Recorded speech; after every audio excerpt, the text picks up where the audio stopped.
Hey guys, I have an update for you about the rest of my second year.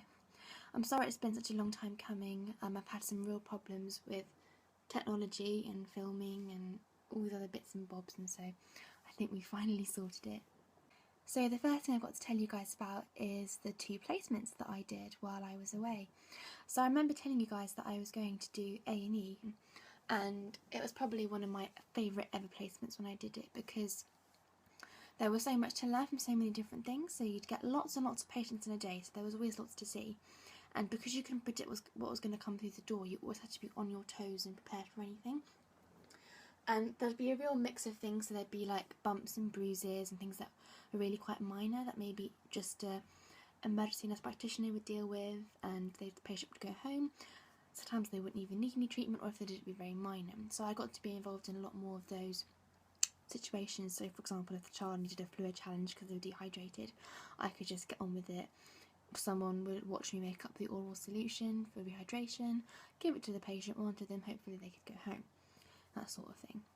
And then on the complete other end of the scale, there was those cases that came straight to resus. So for example, children who have very long seizures, anaphylactic shock, things like this. And we had another child that came that was very cold, might have been 34 degrees, a baby, so that was serious, so they had to come into resus. So you got to see a real mix in a day. So in a shift, I'd normally be able to be in the general area and also in resus at least once, so it was a really, really good mix. And of course you had all the bits that fall in the middle of that as well, so it was a lot of learning that happened, and I just really enjoyed the pace of it. And the team were the loveliest team I've ever worked with, because so often I find that hierarchy can come into it, and not always in a negative way, because you know, if someone's got training expertise, you need to listen to them, but there was so much respect for everyone in this team. You know, the cleaners, people knew them by name and they were very respectful of them, and that's something that I don't see as much as I'd like. The play specialists were really valued, and it was really important that they were present for different procedures, and they were really like a key part of the team. And doctors, nurses, their relationship was really good, and it was just something that I haven't always seen, so it was really lovely to see. My mentor was also really lovely, really good at pointing me in the right direction, but very encouraging as well. So yeah, a really nice team, really nice hospital, and I might go back there again one day. The placement I did just before summer was probably the toughest placement I've ever done. It was paediatric intensive care, and again, there was so much to learn here. Like, learning wise, I think my brain expanded like twice in this, like twice its size in this placement, because it was so crazy. Because I don't know how to explain it, but the atmosphere is so different. You need to know so much more than in other areas, and that sounds snobby for those nurses to say that, but it's so true, because you get kids and they do not get sicker than this. So you get children who've had cardiac surgery at a few days old, you get kids who have overwhelming infections, overwhelming sepsis, like severe asthma where they need to be put on ventilators because they can't actually support themselves breathing anymore, other epilepsy related issues, other neurological issues, metabolic issues, the works. And some of these patients really were very sick, so you need to be able to detect small changes in a patient. They had loads of monitoring going on, things I'd never even seen before, things like art line pressures and different pressures I'd never seen before.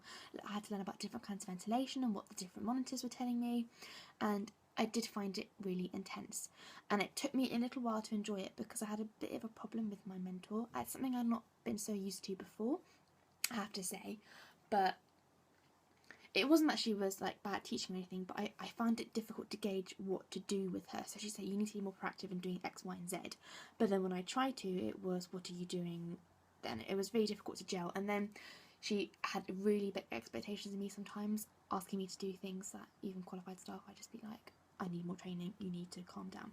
But that was resolved. The team were really nice. Like, on the whole, people were really nice on this unit. Like, they were really open to teaching me. I learned so much more anatomy, physiology, disease process, techniques, procedures. Like, I feel like if a child's been on the PICU, I can explain to parents a bit more about what that is going to mean for the rest of their care.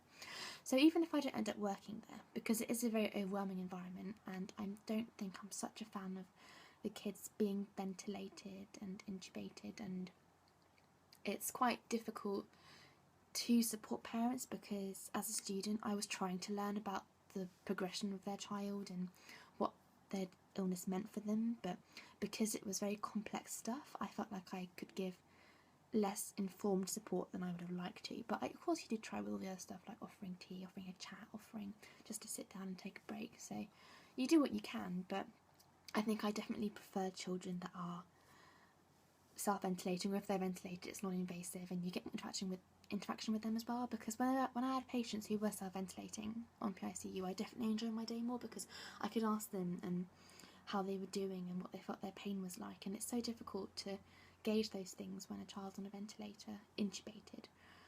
But you know, it's a learning process. Maybe I will like it as a staff nurse, maybe the people I work with aren't always so open. I mean, one thing I did hear a lot was that we're really OCD down here. Even if you're doing something right, if you're not doing it our way, we will tell you. So I find that quite frustrating. I feel like you need to be open to different ways of doing things, as long as it's clinically safe and the principles behind it are all safe and correct.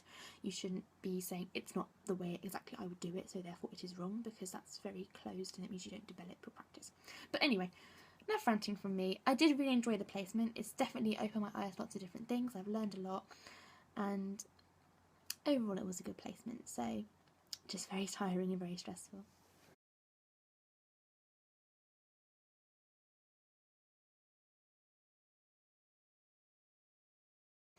But despite all of that, my mentor signed me off to say that she's happy for me to progress to third year, so I'm a bit nervous, I'll be honest, because this has come so much faster than I thought it would.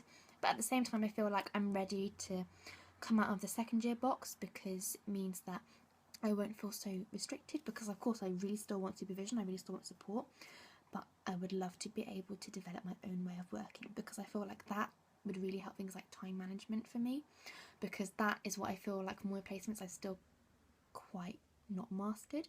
So I will, you know, endeavour to be on time with drugs and different interventions and stuff, but I guess it's just juggling when you've got many patients and things don't go to plan, about adjusting to that and how you get to do with that. And I guess, you know, nurses have good and bad days with their time management even when they're qualified, but it's something I really do want to get on with and try and persevere with a bit more before I qualify.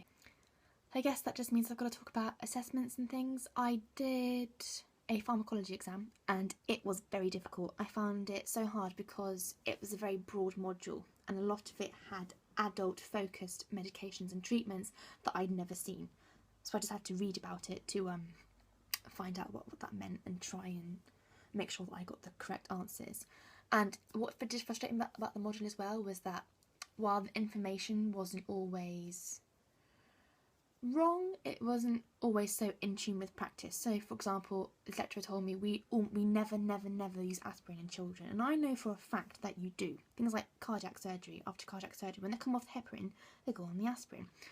But I think when you don't have lecturers from all disciplines involved in a module, it can be difficult to give necessarily the correct information, because he's right, it's not indicated for use in children, but then most medications aren't, due to lack of studies and supporting evidence because of the small population of children that require them. But anyway, that's another conversation for another time. It was an interesting module. Definitely improved again my anatomy physiology knowledge, because you need to know how the body interacts with the drug and how the drug interacts with the body, and that teaches you more about those processes that metabolize and distribute drugs and that sort of thing. So I found it a really key module, and I think if you get a chance to do that sort of thing, it would be really good, because nurses are moving towards having more to do with drugs. You can now be a nurse prescriber in a number of roles, so having awareness of drugs and what they do and things like polypharmacy is really important, because interactions are crucial, especially with so many of the kids that you see in hospital. They have very complex needs and they're on a number of medications, and you need to be aware of the interactions they may have with each other, and it can just be a really useful thing to know, even just to say, we've got a really deteriorated child here, why are we still giving them oral medication? Are they even getting any of that? Can we not move it to IV if possible? So it's just having that knowledge can be really useful to help contribute to an MDT discussion about a child's care. And I don't know how, I got a first in it. I don't know. I think everyone came out of that exam thinking it was awful, and then everyone did really well. So shows that we worked hard enough for it, which was really nice. So, like I said, there's one more year to go now. If you've got any questions, then please do let me know. I'm going to try and make some more videos while I've got some time off in the summer, just to keep posting and keep informing you guys about what I'm doing and anything that I've learned or think would be good to talk about. Please let me know if there's anything you think I should talk about, and I hope you're all doing really well, whether it's applying or starting uni or in uni or whatever you're doing. If you're just interested, then please, I hope these videos are useful to you. Take care and see you soon. Bye!